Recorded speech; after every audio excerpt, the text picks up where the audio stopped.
muri amahoro bakunze babonera bayo official. Mbere byose mbanje Imana. Ubundi se niba muri amahoro mwaretse nkabacira ku mayange ibyo tugiye kuvugaho. Tukanabisesengura dushingiye ku mibare amakuru yizewe n'ibimenyetso bifatika muri kiganiro cyose. Reka mpera. Mu mupira w'amaguru ku isi yose hari amazina adasaba gusobanurwa. Lionel Messi ni rimwe muri ayo mazina.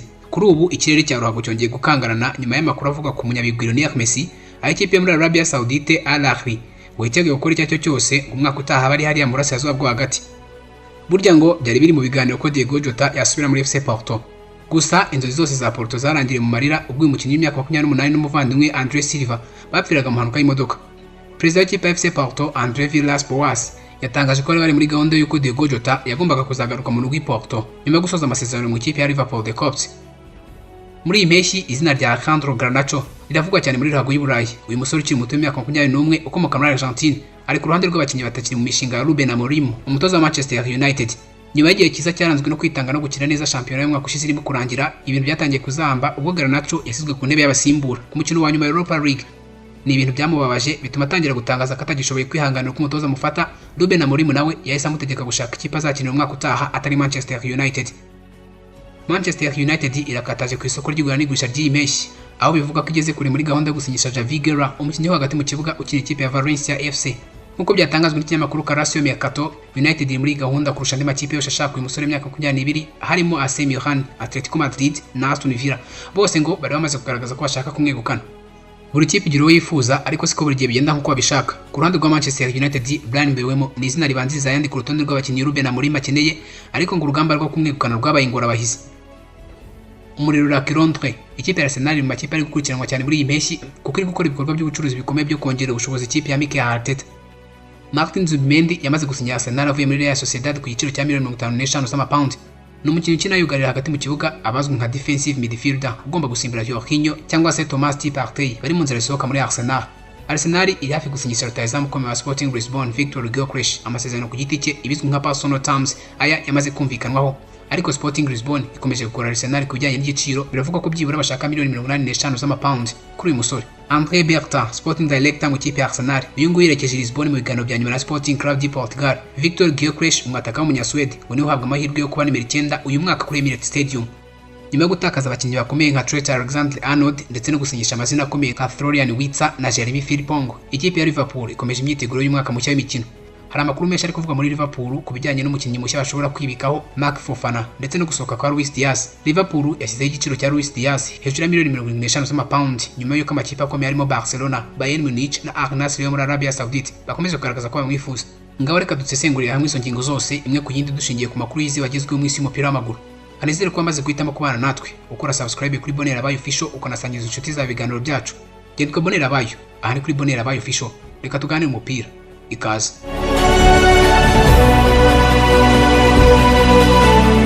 Nyuma yo kwibikaho Ronaldo ngo abarabo barashaka na Lionel Messi. Messi umaze imyaka irenga 2 akina Inter Miami muri Major League Soccer ari mu minsi ya nyuma amasezerano ye muri ikipe. Amasezerano ye arangira makoza k'uyu mwaka. Ibyo byatumye amakipe atandukanye atangira kumushakisha. Al Ahly imwe mu makipe akomeye muri Arabia Saudite yamaze kuvugana nabo mu muryango we ndetse no mu itsinda rimuhagarariye nk'uko byemezwa n'ikinyamakuru L'Equipe. Al Ahly ngo yiteguye gukora ibishoboka byose kugira ngo imusinyishe ndetse no gutegura amasezerano yamusinyisha, amasezerano azaba akuyemo amafaranga y'akataraboneka kugira ngo ibe yamutsindira mu mwaka utaha azemere kwerekeza Riyadh cyangwa Jeddah. Nubwo ari hafi kuzuza imyaka 40, Messi aracyari umukinnyi udasanzwe mu kibuga. Uyu mugabo afite Ballon d'Or 8 zose. Ibi bikaba bimugira umukinnyi wa mbere mu mateka ufite iki gihembo inshuro nyinshi. Mu mwaka w'imikino w'2024-2025 Lionel Messi yagaragaje ubuhanga bukomeye muri shampiyona ya Major League Soccer, ahesha Inter Miami igikombe cya League Cup.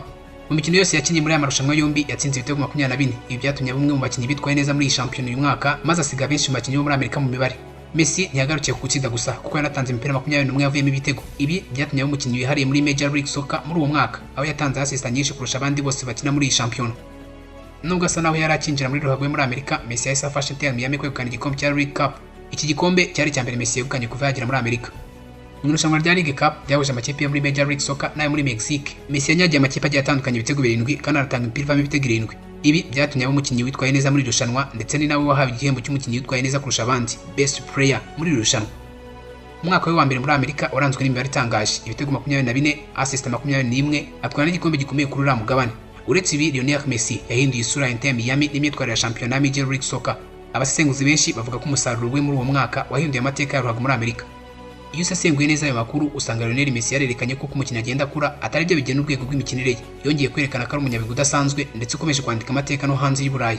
Mu mwaka wa 2023 Messi yari yamaze kubwirwa bwa mbere ko yakerekeza muri Arabia Saudite ariko ahitamo Inter Miami. Icyari cyihishe inyuma y'ibi ngo nuko yashakaga no kumenyekanisha ruhago muri Amerika. Hari amakuru avuga ko kugeza ubu hari ibiganiro hagati ya na Inter Miami ngo yongere amasezerano yo muri ikipe nubwo bitaremezwa neza. Naramuka yerekeje muri Arabia Saudite mu ikipe ya Al Ahly, Lionel Messi arita atangira guhabwa umushahara byibura by'umemba miliyoni 400 z'amayero buri mwaka. Ibi birahita bituma atangira kujya mu mitsina Cristiano Ronaldo wongera amasezerano muri Al Nassr. Nawe arita ahabwa uburenganzira bwo kugura no kugurisha abakinnyi muri Al Ahly. Asinyishwa amasezerano mu guteza imbere ubukerarugendo bwa Arabia Saudite ndetse n'andi masezerano y'imbere mu gihugu yamuhesha ibifurumba n'imifuragiro y'amadolari. Kwa Messi yakerekeza muri Arabia Saudite byakomeza guhindura isura y'uruhago muri Arabia Saudite nk'uko byatangiye kuri Ronaldo, Benzema, Neymar n'abandi babakurikiye. Ibi bishobora gutuma n'isoko rya Major League Soccer ritakaza isura yaryo mu gihe Lionel Messi yaba havuye, cyane ko ari we mukinnyi uhesha shampiyona abaterankunga ubwamamare n'izina ku isi yose. Messi ari hagati y'inzira ebyiri: gukomeza kuyobora Major League Soccer cyangwa gutangira igice gishya cy'urugendo rwe muri ruhago mu butayu bwa Arabia Saudite. Diogo Jota ngo yari mu nzira yo gusubira muri FC Porto. Impanuka yamuhitanye yatumye adakabya inzozi ze. Diogo Jota na André Silva bashyinguwe ku cyumweru nyuma y'impanuka yabaye ku wa kane w'icyumweru gishize mu mujyi wa Godmar hafi ya Porto, aho Jota yavukiye niho habereye umuhango. Abahoze bakina na Jota, inshuti ze n'abayobozi b'amakipe atandukanye bitabiriye umuhango. Muri uwo muhango, Sporting Director wa Porto Villas Boas yarateruye maze agira ati: "Kwa turi mu biganiro na Jorge Mendes ngo Diogo Jota azagaruka i Porto nyuma y'uko amasezerano yarangiye muri Liverpool." Villas Boas yavuze ko batangiye ibyo biganiro ku mugaragaro ubwo bari batashye ubukwe bwe.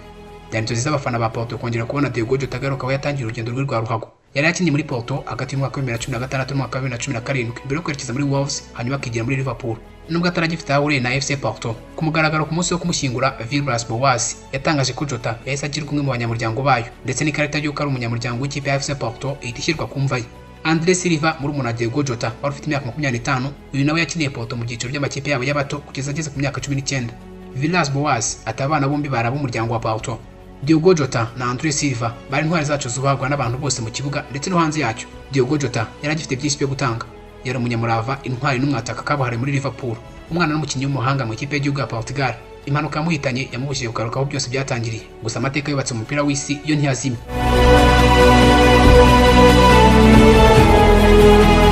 Alejandro Garnacho akomeje kwerekezwa hanze ya Manchester United. Mu kwezi kwa mbere uyu mwaka, ikipe ya Napoli yigeze kumwerekezaho amaso ubwo yari gushaka gusimbura Kvicha Kvaratskhelia, umunya-Georgia wari ugiye muri Paris Saint-Germain wayasane gukana Champions League, ndetse ngo banatangaga miliyoni 40 z'amapaundi, gusa ikipe ya Manchester United irabyanga. Muri iyi mpeshyi, ikipe ya Napoli yahisemo kwerekeza ku wundi mukinnyi, Noah Langa, umukinnyi ukina PSV Eindhoven. Uyu bamusinyishije kuri miliyoni 24 z'amapaundi, maze gahunda yo gushaka Garnacho bayishyira ku ruhande. Garnacho ari makinnyi batanu basabwe kutagaruka mu myitozo ya Manchester United yakozwe citegura umwaka w'imikino utaha. Abo bakinnyi batanu bakumiriwe barimo Marcus Rashford, Jadon Sancho, Anthony na Taylor Malacia. Gusa Garnacho atandukanye n'abandi bose kuko we nta mushahara uremereye afite nka Rashford uhembwa 350 by'amapaundi buri cyumweru. Garnacho ni muto, afite imyaka 21. Garnacho kandi yigaragaje nk'umukinnyi ushobora gufasha Manchester United mu mwaka w'imikino washize.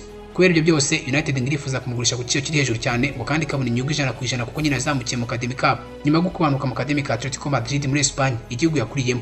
Chelsea da Bruce baramushakaga, none uberekeje ibitekerezo byabo kuri Jamie Gittens na Joao Pedro. Juventus Touré nawe yari kumushaka, ubu yerekeje amaso kuri Jadon Sancho. Atletico Madrid yavugaga nk'ishaka kumugarura mu rugo aho yakuriye, ntiratangira ibiganiro bifatika bimuzani Wanda Metropolitano. Napoli nayo yavuye muri gahunda yo kugura Garnacho.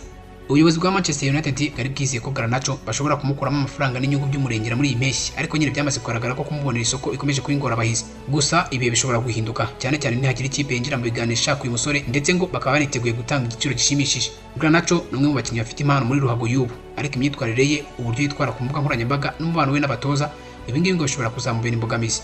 Kuba akiri muto bimuhesha amahirwe yo kwikosora, aramutse abonye ikipe mu mwanya ashobora gusubira ku rwego rwo hejuru nk'uko yahoze abikora.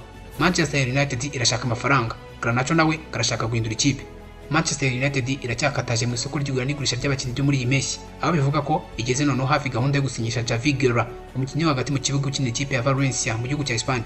Nk'uko byatangajwe na Calcio Mercato, United ni iri imbere mu makipe yifuza uyu musore w'imyaka 22 harimo AC Milan, Atletico Madrid na Aston Villa, ngo bose bari bamaze kugaragaza ko bashaka kumwegukana. Javi Guerra yaramaze gukinira Valencia imikino 89, atsinda ibitego 8, atanga imipira avuyemo ibitego 4. Uyu musore yarasigaje imyaka 2 y'amasezerano mu ikipe ya Valencia. AC Milan iritegura gutanga hagati ya miliyoni 25 na miliyoni 30 z'amayero kugira ngo yakabukane n'umusore. Gusa ikipe ya Manchester United yo yamaze gukubita ibangura igaragaza ko yiteguye gutanga amafaranga ari hejuru y'ayandi makipe yose ari gutanga kugira ngo yakabukane n'umusore. Ndetse yahise ninjira mu biganiro byihuse ubu nkubwira ibi ngo birimo kugana ku musozo. Ruben Amorim, umutoza ujya gutangira umwaka wa mbere mu ikipe ya Manchester United, uyu nguyu afite intego yo kubaka ikipe nshya. Biravuga ko Javi Guerra azaba igisubizo cyo gusimbura abakinnyi nka Eriksen cyangwa se Casemiro bari basigaye bagaragaza intege nke cyane ko banatangiye kwinjira mu myaka yabo y'izabukuru. Nubwo amenyereye gukina muri Champions La Liga, Javi Guerra aracyari muto, afite umuvuduko, imbaraga n'ubuhanga byahita bimufasha kumenyera umupira w'Abongereza. Aramutse asinyiye Manchester United ashobora kuzahita atangira guhanganira umwanya wo hagati n'abasore nka Kobe Boateng Maino ndetse na Bruno Fernandes mu bijyanye no kugira ubuyobozi hagati mu kibuga. Kwinjiza muri Manchester United Javi Guerra ngo bishobora gutuma Manchester United ibona umukinnyi uhendutse kandi wakinira igihe kirekire. Ikirenze ibyo byose byanayifasha no kongera amaraso mashya mu ikipe yabuze imbaraga hagati mu kibuga, ibyatumye bitwara nabi cyane mu mwaka w'imikino washize aho barangije shampiyona ku mwanya wa 16. Manchester United ikomeje urugendo rwo gusinyisha Bryan Mbeumo, umusore wa Brentford. Bryan Mbeumo rutazamu w'umunyakameruni ukinira Brentford ari mu bahanzwe amaso cyane mu isoko ry'impeshyi nyuma y'umwaka yagizeho igitangaza muri English Premier League. Mu mwaka w'imikino washize 2024-2025 uyu musore yakinnye imikino 33 akina Brentford atsinda ibitego 20 muri English Premier League hanyuma atanga imipira iva mitego 7. Ruben Amorim, umutoza wa Manchester United, arashaka uyu musore cyane.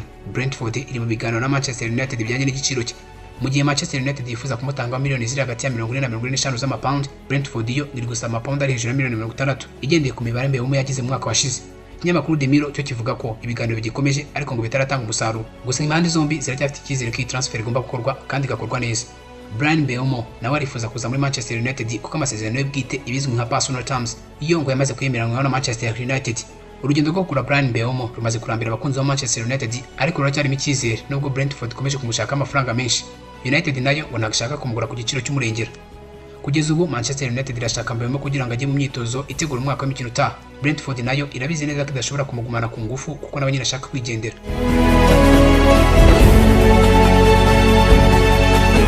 André Berta, umuyobozi mushya ushinzwe siporo muri Arsenal, uyu nguyu yoherejwe muri Portugal mu biganiro byihariye n'ubuyobozi bwa Sporting Club de Portugal. Ibi byatangajwe na BBC Sport ivuga ko ibiganiro byabaye imbonankubone mu rwego rwo kongera umuvuduko kuri transfer ya Victor Gyökeres.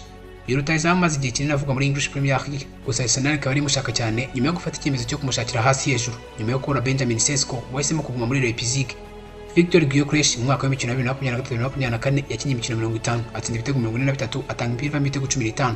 Ni umusore w'imyaka 26 ukomoka mu gihugu cya Sweden akaba akinira Sporting Club de Portugal.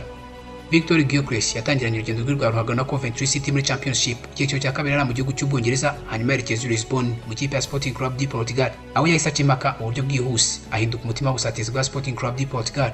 Amakuru yizewe aturuka mu binyamakuru bitandukanye birimo BBC Sport na The Athletic avuga ko Sporting Club de Portugal iri kumushakaho miliyoni 70 z'amapaundi kugira ngo ibe yarekura rutahizamu wayo. Arsenal nayo iri gushaka uburyo bwose bushoboka bwo kwemeranya na Sporting Club de Portugal uburyo bwo kwishyura iki giciro harimo na bonus ndetse no kuba yabishyura mu byiciro.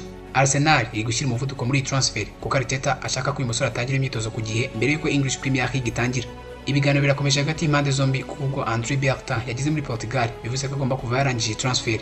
Victor Gyökeres aramutse yerekeje muri Arsenal kuri miliyoni 70 z'amapaundi uyu yahita aba umukinnyi wa kabiri uhenze mu mateka ya Arsenal nyuma ya Declan Rice waguzwe miliyoni 105 z'amapaundi. Icyakora mu maso ya Arteta n'abafana ba The Gunners uyu musore ni igisubizo cy'ibibazo Arsenal yahuye nabyo mu gutsinda ibitego mu mwaka w'imikino washize.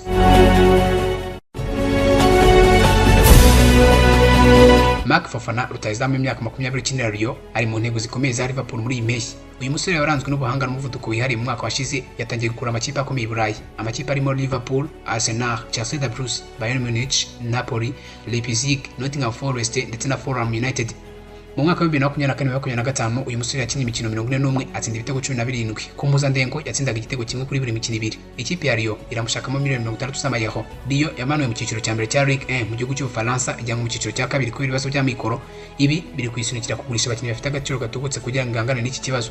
Iri imbere mu biganiro mu irushanwa ryo kumwibikaho hagati y'amakipe menshi ashaka Fofana. Kuba ari gushakwa n'amakipe menshi cyane bishobora gutuma igiciro cye kirushaho kwiyongera. Liverpool yasize igiciro cya Luis Diaz kiri hejuru ya miliyoni 45 z'amapaundi nyuma y'uko amakipe akomeye arimo Barcelona, Bayern Munich na Al Nassr yo muri Arabia Saudite bakomeje kugaragaza ko bamushaka. Diaz yageze muri Liverpool mu mwaka wa 2022 mu kwezi kwa mbere aho bari bamuguze amapaundi agera kuri miliyoni 37. Uyu musore amaze gukina ikipe ya Liverpool de Cops imikino 148 atsinda ibitego 41. Akaba ari umwe mu bakinnyi bafashe Liverpool kwegukana igikombe cya English Premier League mu mwaka wa 2022 ndetse no mu mwaka ushize. Ibi byatumye agaciro ke ku isoko ry'abakinnyi kazamuka cyane kuko Liverpool de Cops imushakamo inyungu yikubye kabiri. Bayern Munich barashaka cyane Luis Diaz nyuma y'uko Jamal Musiala agize imvune ikomeye ishobora gutuma adasubira mu kibuga mu gihe cy'amezi ari hagati y'ane n'atanu. Bayern irashaka kongera ubukana mu gice cy'imbere cyayo mu kibuga, kandi ngo Diaz ni umwe mu bakinnyi bari imbere cyane ku rutonde rw'abo Bayern Munich ishaka. Ku rundi ruhande Barcelona irashaka kumugura nubwo igifite imbogamizi zikomeye zishingiye ku mategeko ya La Liga agena imishahara n'ingengo y'imari y'amakipe. Iyo ishobora gutuma FC Barcelona idakora transfer ya Luis Diaz. Al Nassr yo muri Arabia Saudite nayo ngira mushaka ngo yiteguye kumuha umushahara utubutse. Ibi ni imwe mu bishobora gukurura cyane Luis Diaz akigira muri Arabia Saudite. Liverpool kandi ngiri muri gahunda yo kugabanya abakinnyi. Muri iyi mpeshyi bamaze gushora miliyoni 150 z'amayero mu bakinnyi bashya nka Jeremy Frimpong, Florian Wirtz na Milos Kerkeza. Hanyuma bagurisha abakinnyi bakomeye nka Trent Alexander-Arnold na Harvey Elliott mu rwego rwo kongera ubushobozi bw'ikipe n'imari. Luis Diaz rero ari ku isoko mu gihe cy'indagurika rikomeye ku isoko ry'igura n'igurisha ry'abakinnyi, kandi igiciro cye gihagaze neza ku isoko mpuzamahanga ry'abakinnyi. Kurekura Luis Diaz ku gaciro ka miliyoni 50 z'amapawundi bishobora gufasha Liverpool mu kugabanya igitutu cy'ibibazo by'imari ndetse no kongera ubushobozi bwayo. Wakoze kubana natwe, ngiye mvaga kuri mikro nari bonera bayo, dusubire dukumburanye mu gihe nk'iki, mu majwi nk'aya, ku makuru nk'aya. Bye.